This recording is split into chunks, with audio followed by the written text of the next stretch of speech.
नमस्कार दोस्तों, मैं सुनीता अपने YouTube चैनल कथा मंथन में आप सभी का स्वागत करती हूँ। हिंदी कथा कहानी के इस चैनल पर आज ICSE पाठ्यक्रम के अंतर्गत आने वाला हिंदी उपन्यास नया रास्ता का सारांश पढ़ने जा रही हूँ, जो कि नया रास्ता का 5वां भाग है। इस उपन्यास से संबंधित सभी प्रश्न उत्तर और पात्रों के चरित्र चित्रण का विवरण आप हमारी वेबसाइट kathamanthan.com से प्राप्त कर सकते हैं, जिसका लिंक भी मैं डिस्क्रिप्शन बॉक्स में दे दूंगी। इसके अलावा आप हमें हमारे फेसबुक पेज कथा मंथन पर भी फॉलो कर सकते हैं। तो चलिए शुरू करते हैं नया रास्ता का 5वां भाग। मीनू ने दूसरे वर्ष की वकालत की परीक्षा प्रथम श्रेणी में उत्तीर्ण कर तीसरे वर्ष की परीक्षा के लिए भी कठिन परिश्रम करना प्रारंभ कर दिया। सफलता की मंजिल की दूसरी सीढ़ी पार करके तीसरी सीढ़ी पार करने के लिए उसे और कठिन परिश्रम करना था। कॉलेज में खेल कूद की प्रतियोगिताएं चल रही थी। मीनू ने किसी में भाग नहीं लिया। कॉलेज में पढ़ाई नहीं चल रही थी। उसने सोचा तो चलो आज नीलिमा से जाकर मिलाऊं। नीलिमा के घर पहुंचने पर उसने देखा कि वह बिस्तर पर पड़ी थी। मीनू ने उसके सिर पर हाथ रखा। शरीर जड़ से तप रहा था। उसके पति दवा लेने गए थे। उस समय घर पर कोई नहीं था। नन्हे अनूप को रोता देखकर नीलिमा ने मीनू से कहा, उसे मेरे पास लिटा दो। मीनू ने अनूप को नीलिमा के पास ना लिटाकर पालना हिलाकर ही उसे पालने में सुला दिया। इतने में नीलिमा के पति दवा लेकर आ गए। पति ने नीलिमा को अपने हाथ से दवा खिलाई और फिर मीनू से आग्रहपूर्ण स्वर में बोले, मीनू तुम जितनी देर नीलिमा के पास बैठ रही उतनी देर तक मैं थोड़ा फैक्ट्री देखा हूँ। मीनू ने यह बात सहर्ष स्वीकार कर ली। वह नीलिमा के पास पलंग पर बैठ गई। सुरेंद्र फैक्ट्री चले गए। अनूप पालने में सो रहा था। नीलिमा को तीव्र जड़ से पीड़ित देखकर मीनू ने उससे बात करना उचित ना समझा। पास पड़ी पत्रिका उठाकर पढ़ने लगी। नीलिमा को दवा से आराम मिला और उसे झपकी आ गई। आधे घंटे बाद नीलिमा की आंख खुली। मीनू से बोली, मुझे नींद आ गई थी। तू अकेली बैठी बोर तो नहीं हुई? नहीं नीलिमा, मैं तो आराम से बैठी पत्रिका पढ़ रही थी। अब तुम्हारी तबीयत कैसी है? अब कुछ आराम से महसूस हो रहा है। बदन में दर्द कम है। तुम्हारी पढ़ाई कैसी चल रही है? आजकल तो पढ़ाई में व्यस्त होंगी। वकालत की अंतिम परीक्षा है ना इस वर्ष? अभी तक तो दोनों वर्ष की परीक्षा मैंने प्रथम श्रेणी में पास की है। देखो इस वर्ष क्या होता है। नीलिमा ने कहा, इस वर्ष भी तुम प्रथम ही आओगी। जो इंसान परिश्रम करता है उसका फल अवश्य मिलता है। उसने मीनू को बताया कि पिछले महीने अशोक भैया अमेरिका चले गए हैं। अभी तो 2 वर्ष के लिए ही गए हैं। क्या अमेरिका पढ़ने के लिए गए हैं? हाँ, अभी तो पढ़ने के लिए गए हैं, परंतु वहां जाने के बाद कौन लौट कर आता है? सब वहीं के होकर रह जाते हैं। यह सुनकर मीनू ने कहा, मैं तो इस पक्ष में जरा भी नहीं हूँ। हमारी भारत सरकार हमारी पढ़ाई पर कितना पैसा खर्च करती है और हम चंद पैसों के कारण विदेश में जाकर बस जाएं। यदि सभी बुद्धिजीवी विदेशों में जाकर बस जाएंगे तो हमारे देश की उन्नति कौन करेगा? तुम ठीक कहती हो मीनू, परंतु इन सब बातों को सब कहाँ समझते हैं। अभी वार्तालाप चल ही रहा था कि इतने में अनूप ने रोना शुरू कर दिया। मीनू ने अनूप को अपनी गोदी में उठाया और खड़े होकर चुप कराने लगी कि तभी सुरेंद्र भी फैक्ट्री से आ गए। काफी देर हो चुकी थी। घड़ी पर दृष्टि डाली और एकदम उठ खड़ी हुई। नीलिमा ने उससे कहा, सुरेंद्र छोड़ आएंगे। नीलिमा की तबीयत ठीक नहीं थी, इसलिए उसने नीलिमा को अकेले छोड़ना उचित न समझा। वह स्वयं ही अकेले हॉस्टल चली गई। जब से अमित का रिश्ता टूटा था तभी से मायाराम जी के घर में उदासी छा गई थी। माँ ने सोचा था कि बहू घर में आएगी और रौनक बढ़ेगी। मायाराम जी अमित के साथ सुबह फैक्ट्री चले जाते, मधु कॉलेज चली जाती तो माँ को अकेलापन अखरता था। पोस्टमैन ने घंटी बजाई। मधु तो घर पर थी, लेकिन वह कॉलेज जाने की तैयारी कर रही थी, इसलिए माँ ने ही दरवाजा खोला। पोस्टमैन एक लिफाफा देकर चला गया। माँ के भतीजे दीपक की शादी का कार्ड था। वह बहुत प्रसन्न हुई। भाई के पास गए, उन्हें काफी वर्ष हो गए थे। सोचा कि इस बार वह शादी में जाएगी और कुछ दिन वहीं रुकेगी। मधु ने पूछा, किसका पत्र है? माँ बोली, पत्र नहीं, कार्ड आया है। तुम्हारे दीपक भैया की शादी है। शनिवार के दिन शादी और रविवार को प्रीति भोज है। मधु उदास होकर बोली, मेरी तो परीक्षा शुरू हो जाएंगी, मैं तो नहीं जा पाऊंगी। यदि तुम्हारी परीक्षा होगी तो मैं भी कैसे जा पाऊंगी? मधु ने कहा कि मेरी बड़ी इच्छा थी कि दीपक भैया की शादी में जरूर जाऊंगी। मामा जी के पास भी गए हुए कई वर्ष हो गए हैं, पर परीक्षा के कारण मेरा जाना संभव नहीं हो सकेगा। माँ इसी सोच में थी कि शादी में जा पाएगी या नहीं कि इतने में अमित आ गया। कार्ड रखा देखा तो पूछा कहाँ से आया है। माँ ने उसे भी बता दिया और फिर अमित के लिए खाना लाने चली गई। अमित भी माँ के पीछे पीछे रसोई घर तक पहुँच गया। माँ से बोला, मम्मी आज बहुत तेज भूख लगी है। माँ ने बड़े प्यार से कहा, तेरा ही खाना लेने आई हूँ। अमित मेज पर बैठकर खाना खाने लगा। माँ उसे एकटक देखने लगी। अमित ने महसूस किया कि माँ उसी की ओर निहारे जा रही है तो उससे ना रहा गया। पूछा, क्या बात है माँ, आप क्या देख रही हो? कुछ नहीं बेटे। कुछ तो है मम्मी, आप इस तरह लगातार क्या देख रही हैं मेरे चेहरे पर? माँ बोली, बेटा मैं यह सोच रही हूँ कि दीपक तुमसे 2 वर्ष छोटा है, उसका विवाह हो रहा है और तुम उससे बड़े होकर तुम्हारी शादी नहीं हुई है। इसमें परेशानी की क्या बात है, आप परेशान मत होइए। बेटे धनीमल जी के यहाँ से जब तुम्हारा रिश्ता क्या टूटा तो तुम शादी के लिए तैयार क्यों नहीं हो रहे हो? मैंने तो ऐसा नहीं कहा कि मैं शादी नहीं करूँगा, परंतु अभी यह विचार करना मैंने छोड़ दिया है।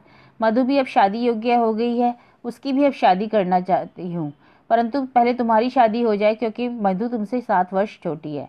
आप मधु की शादी कर दीजिए, मेरे चक्कर में उसकी शादी क्यों रोकती हैं? अभी मेरी शादी का कोई इरादा नहीं है। तुम्हारी शादी का इरादा नहीं है? क्यों नहीं है? मैं यही तो जानना चाहती हूँ। मुझे दीपक की शादी में कानपुर जाना है। मधु की परीक्षा चल रही होगी, अब तुम ही बताओ, उसे मैं किसके पास छोड़कर जाऊंगी? इस समस्या का समाधान हो जाएगा, आप अभी से क्यों चिंता कर रही हैं? माँ अमित के व्यवहार से चकित रह गई। उसके व्यवहार में आया परिवर्तन की समझ में नहीं आ रहा था। अमित पहले तो कभी भी इस तरह से कोई बात नहीं टालता था। उसके मन में अनेक प्रश्न उठने लगे। कहीं उसने शादी का विचार तो नहीं त्याग दिया, या उसने कोई लड़की तो नहीं पसंद कर ली? उन्होंने तय किया कि अमित के दोस्त सुरेंद्र से बात करेंगी। सुरेंद्र तो अमित का घनिष्ठ मित्र है, शायद वही अमित के विचारों से अवगत हो। इस समय अकेली होने के कारण वहां जाना संभव ना था, परंतु उन्होंने निश्चय कर लिया कि वे 2-1 दिन में सुरेंद्र के घर अवश्य जाएंगी। अंतिम वर्ष की परीक्षा देने के लिए मीनू ने कठिन परिश्रम किया और अतः वार्षिक परीक्षा के सभी पेपर बहुत अच्छे हो गए और आज उसका अंतिम पेपर था। मीनू जब परीक्षा कक्ष के बाहर आई तो आज वह अपने को पूर्ण रूप से स्वतंत्र महसूस कर रही थी। उसकी तथा उसकी सभी सखियों के चेहरे पर थकान मिश्रित प्रसन्नता का भाव झलक रहा था। मीनू अपनी सहेली माया की प्रतीक्षा कर रही थी कि उसे वह सामने से आती हुई दिखाई दी। उसके चेहरे पर भी प्रसन्नता झलक रही थी। उसने प्रस्ताव रखा कि आज एक तो परीक्षा समाप्त हो गई है, चलो सब पिक्चर देखने चलते हैं। मीनू ने भी बहुत दिनों से कोई सिनेमा नहीं देखा था, इसलिए वह तुरंत राजी हो गई। माया के पूछने पर मीनू ने बताया कि वह 2 दिन बाद मीरापुर जाएगी। एक दिन नीलिमा के पास मिलने जाना है और दूसरे दिन घर के लिए कुछ सामान खरीदना है।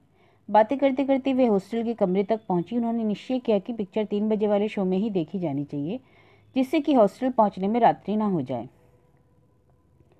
दोनों ही रात्रि में जागी हुई थी। मीनू को पलंग पर लेटते ही झपकी लगी और माया ने उसे यह कहकर उठा दिया कि पिक्चर का समय हो रहा है, चलो तैयार हो जाओ। दोनों तैयार होकर पिक्चर देखने चल दी। उनके कुछ सहपाठी भी पिक्चर देखने आए थे। लौटते वक्त दोनों ने होटल में ही खाना खाया। हॉस्टल पहुंचते ही जैसे ही मीनू ने अपने कमरे का ताला खोलने के लिए पर्स से चाबी निकाली, सामने से नीलिमा व सुरेंद्र आते दिखाई दिए। नीलिमा को देखकर मीनू बहुत प्रसन्न हो गई। बोली, आज तुम्हारे घर आने की सोच ही रही थी, परंतु आज हमारा पिक्चर का प्रोग्राम बन गया। अब मैं कल जरूर आती तुम्हारे घर। नीलिमा ने कहा कि मैं भी तुम्हारे पास आना चाहती थी, परंतु यह ख्याल करके नहीं आई कि तुम्हारी पढ़ाई में विघ्न पड़ता। वैसे मैं यहाँ बहुत देर से तुम्हारी प्रतीक्षा कर रही थी। सुरेंद्र को कुछ उदास देखकर मीनू ने उसका कारण जानना चाहा। नीलिमा ने बताया कि 3 दिन पहले अमित की कार का एक्सीडेंट हो गया है और इस समय हालत बहुत नाजुक है। मीनू चौकी और बोली कि यह सब कैसे हो गया? कार के ब्रेक फेल हो गए थे, कार पेड़ से जा टकराई, हाथ पैरों की हड्डियां तो चकनाचूर हो गई और पूरे शरीर में चोट लगी है। नीलिमा की बात सुनकर मीनू उदास हो गई। तभी नीलिमा ने कहा, मीनू, अमित भैया तुम्हें याद कर रहे हैं, यदि उचित समझो तो थोड़ी देर के लिए मिल आना। मेडिकल कॉलेज में भर्ती है। ठीक है, कल सुबह जाकर मिल आऊंगी। अब से 4 महीने पहले जिस अमित के लिए मीनू के दिल में घृणा के भाव रहते थे, उसी मीनू में आज उसके प्रति स्नेह का भाव उत्पन्न हो गया था। बेचैनी के कारण रात्रि को अच्छी तरह से सो भी नहीं पाई। प्रातः होते ही अमित से मिलने चल दी। मरीजों से मिलने का समय 10 बजे था। वह 9 बजे ही पहुंच गई थी। किसी तरह से 1 घंटा व्यतीत किया। 10 बजते ही अमित के कक्ष में पहुंच गई। मीनू को देखकर अमित के उदास चेहरे पर प्रसन्नता की लहर दौड़ पड़ी। एक क्षण वह चुपचाप बैठी रही। समझ में नहीं आ रहा था कि बात कहाँ से शुरू करे। तभी मीनू ने अमित से पूछा, अब आपकी तबीयत कैसी है? अमित ने धीरे से कहा, ठीक नहीं है। यह सब कैसे हुआ है? मैंने जो पाप किए थे उसका फल मिला मुझे। मीनू ने अमित को चुप कराते हुए कहा, कैसी बात करते हैं आप? अपनी भूल को स्वीकार करते हुए अमित ने कहा कि मैंने तुम्हारी भावनाओं को ठेस पहुंचाई है, अपनी नासमझी के कारण तुम्हें बहुत परेशान किया है।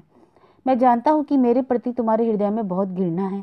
मैंने कई बार कोशिश की कि तुमसे मिलकर सारी बात स्पष्ट कर दूं, परंतु दुर्भाग्यवश ऐसा मौका नहीं मिला। अमित की हालत को देखते हुए मीनू ने कहा कि अभी आपकी तबीयत ठीक नहीं है, आप आराम कीजिए। परंतु अमित जैसे सब कुछ बताने के लिए बेचैन था। अमित ने मीनू से आग्रह करते हुए कहा, बहुत दिनों बाद बात करने का अवसर मिला है, इसलिए मैं अपने दिल की सारी बातें आज तुम्हें बता देना चाहता हूँ। पता नहीं यह कभी ऐसा अवसर मिले ना मिले। अमित ने मीनू को विस्तार से अपनी व्यथा कथा सुनाई और स्वीकार किया कि मैं अपने माता पिता के सामने कुछ बोल न सका और शायद यही मेरी सबसे बड़ी भूल थी। एक बार मैंने तुम्हें अपनी जीवन संगिनी मान लिया था, इसलिए आज तक तुम्हारी प्रतीक्षा करता रहा। नीलिमा भाभी से मुझे पता चला कि तुमने इस रिश्ते को नामंजूरी से दुखी होकर वकालत पढ़ने का व अपने पांव पर खड़े होने का फैसला किया है। मैं नहीं चाहता था कि तुम्हारी पढ़ाई बीच में ही छूटे, इसलिए मैंने अभी तक तुमसे कुछ कहने का साहस न किया था। आज जब तुम वकालत पूरी कर चुकी हो तो तुमसे कुछ कहने का समय आया, परंतु अब विधाता ने मुझे उस योग्य नहीं छोड़ा। मैंने तुम्हें यहाँ इसलिए बुलाया था कि एक बार तुम्हें अपने दिल की बात बता दूं, जिससे तुम मेरे अपराध को क्षमा कर सको। वैसे मेरे अपराध की सजा ईश्वर ने मुझे दे दी है, अब मैं चाहता हूँ कि तुम मुझे क्षमा कर दो। यह कहकर अमित के नेत्रों में अश्रुजल उमड़ आए। अमित को रोता देखकर मीनू के नेत्रों में भी आंसू आ गए। मीनू ने कहा कि अमित, भाग्य ने हमारे साथ धोखा किया है, इसमें तुम्हारा कोई दोष नहीं है। जहाँ तक क्षमा करने की बात है, जब तुमने कोई अपराध किया ही नहीं है तो क्षमा कैसी। मीनू, मैं इस समय मृत्यु शैया पर पड़ा हूँ। ना जाने कितने दिन की जिंदगी है, किंतु जब तक तुम क्षमा नहीं करोगी मैं चैन से मर ना सकूंगा। नहीं अमित, ऐसा ना कहो, तुम्हें कुछ ना होगा, ईश्वर की कृपा से सब ठीक हो जाएगा। यदि मैं ठीक हो भी जाऊंगा तो पूर्ण रूप से कभी ठीक नहीं हो सकूंगा। हाथ और पैरों की हड्डियां चूर चूर हो गई हैं। इस दशा में मैं पूरी तरह कभी स्वस्थ नहीं हो सकता हूँ। तभी अमित की माँ ने कमरे में प्रवेश किया। वे मीनू को पहचान न सकी। उन्हें लगा इस लड़की को कहीं देखा है। मीनू ने उन्हें नमस्कार किया। अमित ने मीनू का परिचय कराते हुए कहा, माँ, ये मीरापुर वाली मीनू है। अच्छा मीनू, आजकल क्या तुम मेरठ में ही रह रही हो? हाँ आंटी, मैं यहाँ वकालत पढ़ रही हूँ। वैसे अब तीसरे वर्ष की परीक्षा दे चुकी हूँ, परीक्षा फल आना रह गया है। बेटी, मेरे अमित पर तो ना जाने कौन सी घड़ी आई है जो उसकी यह हालत हो गई। यह कहते हुए उनकी आंखों में आंसू आ गए। मीनू बोली, आंटी आप चिंता न करें, अमित बिल्कुल ठीक हो जाएंगे। यह कहकर मीनू जाने के लिए स्टूल पर से उठ गई। अमित को इस हालत में देखकर मीनू के हृदय में उसके प्रति प्यार व दया की भावना उमड़ आई। उसका मन हुआ कि काश काश वह कुछ समय अमित के पास रहकर उसकी सेवा करती, परंतु अभी उसका यहाँ रहना उचित नहीं था। उसके मन में अनेक विचार आ जा रहे थे। अंत में उसने चलने का निर्णय लिया। जैसे ही मीनू खड़ी हुई, अमित का चेहरा उदास हो गया। उसकी इच्छा थी कि मीनू कुछ समय तक उसके पास बैठती, परंतु उसके अंदर इतना साहस कहाँ था कि वह उसे अपने पास बैठने के लिए कहता। अमित के उदास नेत्रों के वे भाव मीनू के हृदय में उतरते गए, अतः मीनू वहां न ठहर सकी। आज मीनू को नीलिमा के घर जाना था, पर वह आज कुछ अधिक उदास सी थी। जिससे आज तक वह इतनी घृणा करती थी, आज उसके लिए इतनी परेशान क्यों है, यह स्वयं भी वह कुछ नहीं समझ पा रही थी। हॉस्टल पहुंचने पर सामान एकत्रित किया और मीरापुर चल दी। मीनू को एक दिन पहले आया देखकर सभी आश्चर्यचकित रह गए। सबने कुशलक्षेम और परीक्षा के बारे में पूछा। बेटी को उदास देखकर माँ ने मीनू की उदासी का कारण जानना चाहा। मीनू ने असली बात छिपाते हुए कहा, बस यूं ही थोड़ी सी थकान है। माँ निश्चिंत हो गई। मीनू को मीरापुर आए लगभग 2 महीने हो चुके थे, परंतु उसकी उदासी यथावत बनी हुई थी। माँ उसकी उदासी का कारण जानना चाहती थी, पर किंतु मीनू हमेशा बात को टाल देती। माँ ने कहा, मैं तुम्हारी माँ नहीं वरन मित्र हूँ। अभी वे दोनों बातें करते ही थे कि इतने में पिताजी कमरे में आ गए। उन्होंने मीनू से पूछा, अब तो तुम्हारी पढ़ाई समाप्त हो गई है बेटा, अब तुम्हारा शादी का क्या विचार है? पिताजी, मैं चाहती हूँ पहले मैं अपनी प्रैक्टिस शुरू करूँ, फिर उसके बाद ही विवाह के बारे में सोचूं। पिताजी मीनू का विवाह करने की चिंता से मुक्त होना चाहते थे। मीनू ने कहा, आप मेरी चिंता न कीजिए, आप अपनी बेटी पर विश्वास रखिए, यह सदैव आपका मस्तक ऊंचा ही रखेगी। पिता ने कहा कि जब तक बेटी अपने घर की नहीं हो जाती तब तक माता पिता को चैन नहीं मिलता बेटा। मीनू बात पलटते हुए पिताजी से बोली, पिताजी आजकल में मेरा परीक्षा फल आने वाला है और मैं चाहती हूँ कि तुरंत ही रजिस्ट्रेशन कराकर प्रैक्टिस शुरू कर दूँ। प्रैक्टिस कहाँ करने का विचार है? मैं समझती हूँ कि मेरठ ही ठीक रहेगा। जैसी तुम्हारी इच्छा, तुम्हारी खुशी में हमारी खुशी है। यह कहकर पिताजी चले गए। माँ ने मीनू को फिर छेड़ा, तुमने मुझे कुछ बताया नहीं बेटा। मीनू ने माँ से कहा कि अमित का एक्सीडेंट हो गया है, जो 3 वर्ष पहले हमारे यहाँ आए थे। अच्छा, वो मायाराम जी का बेटा? अरे वह तो बड़ा धोखेबाज निकला। उसकी शादी तो बहुत बड़े घर में पक्की हो गई थी। मीनू ने बताया कि शादी तय तो हुई थी, मगर परंतु शादी हो नहीं पाई, रिश्ता टूट गया और उसके बाद अमित ने अभी तक शादी नहीं की। तुम्हें कैसे मालूम हुआ? नीलिमा के घर पर अमित से मुलाकात हुई थी, उससे तो बात नहीं हुई, नीलिमा ने मुझे बताया। और जिस दिन मैं यहाँ आई थी उसी दिन अमित से अस्पताल मिलकर आई थी। उस दिन उसने सारी बातें बताई। जब अमित से के यहाँ रिश्ता अस्वीकार कर दिया था गया था, तब अमित ने बहुत आत्मग्लानि महसूस की। नीलिमा से उसे इस बात का पता चल गया था कि इस रिश्ते के टूटने से मेरे ऊपर क्या असर हुआ था। मीनू अभी अपनी बात पूरी भी ना कर पाई थी कि रोहित परीक्षा फल लेकर आ गया। मीनू का परिश्रम सफल हो गया। मीनू को आज अपने पर गर्व था। अब वह अबला नहीं थी, उसमें भी कुछ करने की क्षमता थी। मीनू की सफलता पर माँ भी बहुत प्रसन्न हुई। पिताजी मिठाई लेकर आ गए थे। उन्होंने मीनू का मुंह मीठा करवाया और उसे आशीर्वाद देते हुए उसके मंगल भविष्य की कामना की। मीनू ने प्रैक्टिस शुरू करने के लिए मेरठ में रजिस्ट्रेशन करा लिया था। आज मीनू को मेरठ के लिए प्रस्थान करना था। आज उसे अपने साथ घर गृहस्थी का भी सभी सामान ले जाना पड़ रहा था। पिताजी ने नीलिमा के पति को पत्र लिखकर एक कमरे का इंतजाम करा लिया था। उसी में मीनू को अपना छोटा सा घर बसाना था। माँ को चिंता थी कि पता नहीं कैसे पड़ोसी मिले। माँ ने मीनू के घर के कार्यों की मदद के लिए अपनी मेहरी की छोटी बेटी राजो को उसके साथ भेजने का निश्चय किया। जब मीनू पहली बार मेरठ गई थी तब माँ को बहुत दुख व अकेलेपन का एहसास हुआ, परंतु आज उन्हें प्रसन्नता का अनुभव हो रहा था, क्योंकि आज उनकी बेटी इस योग्य बन गई थी कि वह समाज में अपना ऊंचा स्थान बनाकर रख सके। मेरठ की एक साफ सुथरी बस्ती में मीनू का एक छोटा सा कमरा था। नीलिमा ने कमरे को व्यवस्थित करने में पूर्ण सहयोग दिया था। राजो 12 वर्ष की छोटी सी लड़की थी। उसकी वजह से मीनू को अकेलापन महसूस नहीं होता था। मीनू के मेरठ आए 10 दिन हो चुके थे। उसे नीलिमा से पता चल गया था कि अमित अभी भी अस्पताल में ही है। आज उसने निश्चय किया कि कचहरी से लौटते समय अस्पताल से अमित से मिलकर आएगी। लौटते समय सोचने लगी कि अस्पताल जाना उचित होगा या नहीं। यही सोचते सोचते वह अस्पताल के सामने खड़ी थी। मीनू ने कमरे में प्रवेश किया। अमित पलंग पर लेटा अपनी माँ से बातें कर रहा था। मीनू को देखकर उन्होंने उसे प्रेमपूर्वक बैठाया। मीनू को देखते ही अमित का मुरझाया चेहरा खिल उठा। माँ ने पूछा, मीनू तुम्हारी वकालत पूरी हो गई है ना? हाँ आंटी, मैंने प्रथम श्रेणी में वकालत पास कर ली है और अब यहाँ मेरठ में ही प्रैक्टिस शुरू कर दी है। उन्होंने प्रसन्न मुद्रा में कहा। यह तो बहुत प्रसन्नता की बात है। अमित को भी यह सुनकर प्रसन्नता का अनुभव हुआ, परंतु दूसरे ही क्षण उसके हृदय की हीन भावना ने उसे उदास कर दिया। अब क्या वह पूर्ण रूप से स्वस्थ हो सकेगा? अमित को उदास देखकर मीनू ने पूछा, अब आपकी हालत कैसी है? हालत तो बस यूं ही है, वैसे पहले से सुधार हुआ है। यह बताते बताते अमित उदास हो गया। माँ बोली, डॉक्टर तो अपनी ओर से भरसक प्रयत्न करते हैं, आगे सब कुछ ईश्वर के हाथ में है।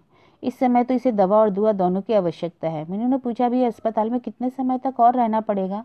4 महीने अभी और रहना पड़ेगा, बाद में ईश्वर ही जाने क्या होता है। मीनू के मुंह से निकल पड़ा, 4 महीने और? माँ ने कहा कि समय का चक्र किसी की समझ में नहीं आता बेटा, हमारे भाग्य में शायद यही लिखा है। शाम के 6 बज चुके थे। बिजली का प्रकाश बाहर सड़क पर नजर आ रहा था। मीनू ने चलने की आज्ञा ली और बाहर निकल आई। अब वह शीघ्र ही घर पहुंचने के लिए व्याकुल थी। नन्ही राजो उसकी प्रतीक्षा कर रही थी। घर पहुंचते ही राजो ने मीनू से पूछा, दीदी आज आपको बहुत देर हो गई, क्या आज कचहरी में बहुत काम था आपको? राजो की बात सुनकर मीनू को क्रोध आ गया और दूसरे ही क्षण उसे ध्यान आया कि यही राजो उसकी इस समय उसका एकमात्र सहारा। यदि राजो ना होती तो क्या वह अकेली यहाँ रह सकती थी? राजो मीनू के लिए थाली में खाना लगाकर ले आई और बोली, दीदी आज आप बहुत थक गई होंगी, इसलिए मैंने खाना तैयार कर लिया था ताकि आप जल्दी ही खाना खाकर आराम कर लें। राजो की इस बात से उसे अपनेपन का एहसास हुआ। तभी मीनू बोल पड़ी, राजो तुम मेरा बहुत ध्यान रखती हो। अच्छा दीदी तुम खाना खा लो। अच्छा राजो तुम भी अपना खाना ले आओ, हम आज दोनों एक साथ बैठकर खाएंगे। राजो अपनी भी थाली ले आई। दोनों ने खाना खाया। मीनू 1 घंटे तक पढ़ती रही, फिर अपने बिस्तर पर लेट गई। राजो भी अपना काम समाप्त करके लेट गई। सारे दिन की थकी हुई राजो गहरी नींद में सो रही थी, परंतु मीनू की आंखों में नींद कहाँ थी। उस समय मीनू के मस्तिष्क में अमित का उदास चेहरा घूम रहा था। अमित अपनी इस दशा से कितना निराश हो चुका था। तभी मीनू को ध्यान आया कि अमित ने केवल उसी के कारण इतने वर्षों तक विवाह नहीं किया था, जबकि उसे तो एक से एक अच्छी लड़की मिल सकती थी। तभी दूसरा विचार मीनू को बेचैन कर गया कि यदि अमित अपाहिज हो गया तो क्या उसे उसके साथ विवाह करना चाहिए? ये एक्सीडेंट विवाह के बाद भी तो हो सकता था। जब मैं अमित ने उसकी इतनी वर्षों तक प्रतीक्षा की, क्या वह उसके अरमानों को ठुकरा दे? इन्हीं बातों से मीनू का मन बेचैन हो गया। वह पलंग पर लेटी करवटें बदलती रही। कुछ देर बाद उसे नींद आ गई तो सुबह देर से उसकी आंखें खुली।